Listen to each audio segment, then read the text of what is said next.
एक समय की बात है। विंध्याचल के पहाड़ों के बीच बसा एक सुंदर राज्य था जिसका नाम था अभिनवपुर।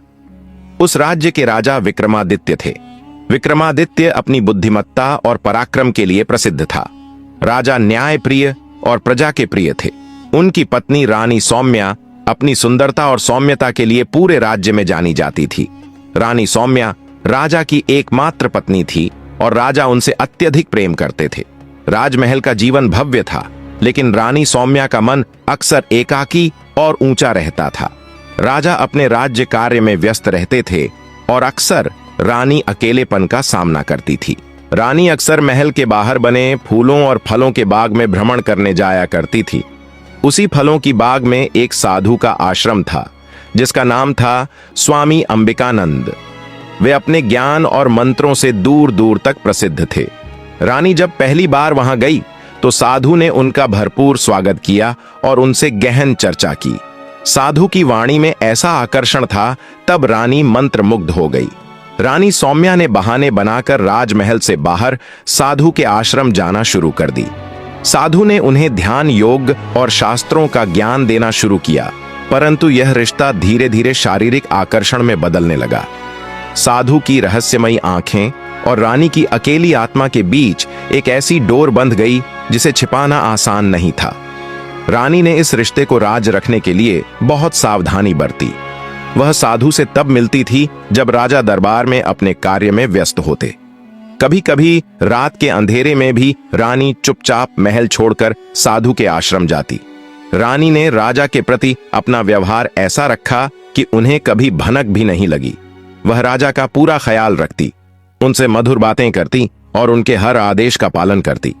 राजा को लगता कि रानी उनसे बहुत प्रेम करती हैं। सौम्या और अंबिकानंद का प्रेम गहराता गया। साधु का व्यक्तित्व इतना रहस्यमय था कि रानी उसमें पूरी तरह डूब चुकी थी।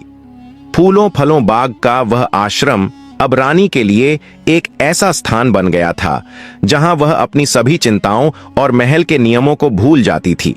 रानी ने महल के सेवकों को भी अपनी चालाकी से वश में कर लिया था। जब भी वह आश्रम जाने का मन बनाती, वह महल के भीतर किसी उत्सव या पूजा का आयोजन करने की बहाना बना देती। सेवक और मंत्री उसी कार्य में व्यस्त रहते और रानी साधु से मिलने के लिए चुपचाप निकल जाती।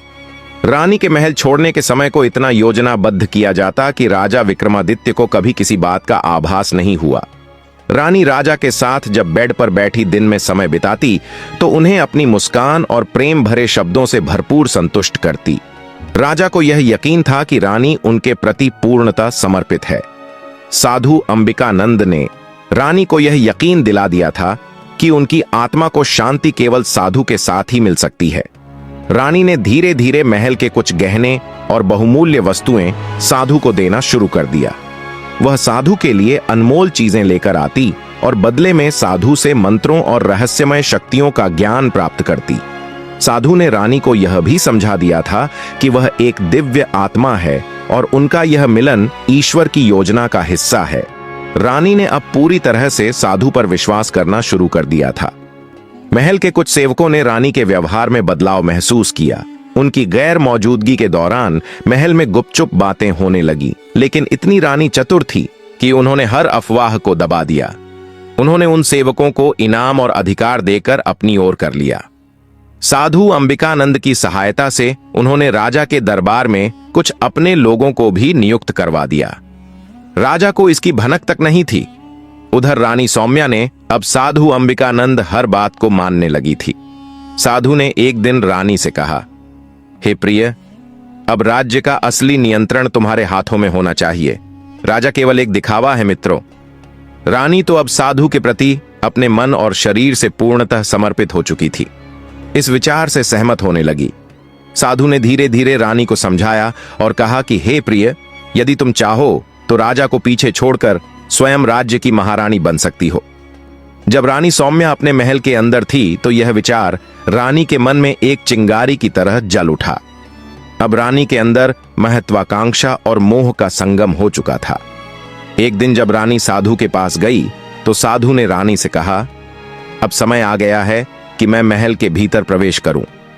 तुम्हें मेरी शक्ति का अनुभव हर समय होना चाहिए। रानी ने चुपके से साधु को महल के भीतर एक गुप्त स्थान में रहने की अनुमति दे दी।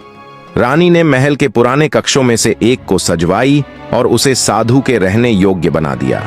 साधु अब महल में छिपकर रहने लगे, लेकिन इस बात का पता केवल रानी और उनकी सबसे विश्वास पात्र दासी को पता था। साधु ने राजा के दैनिक कार्यों और महल के नियम कानूनों पर गहराई से नजर रखनी शुरू कर दी। साधु ने रानी के माध्यम से राजा विक्रमादित्य पर भी अपनी शक्ति का प्रयोग करना शुरू कर दिया। वह रानी को कुछ खास जड़ी बूटियां देता, जिन्हें रानी राजा के भोजन में मिलाकर उन्हें कमजोर करने लगी।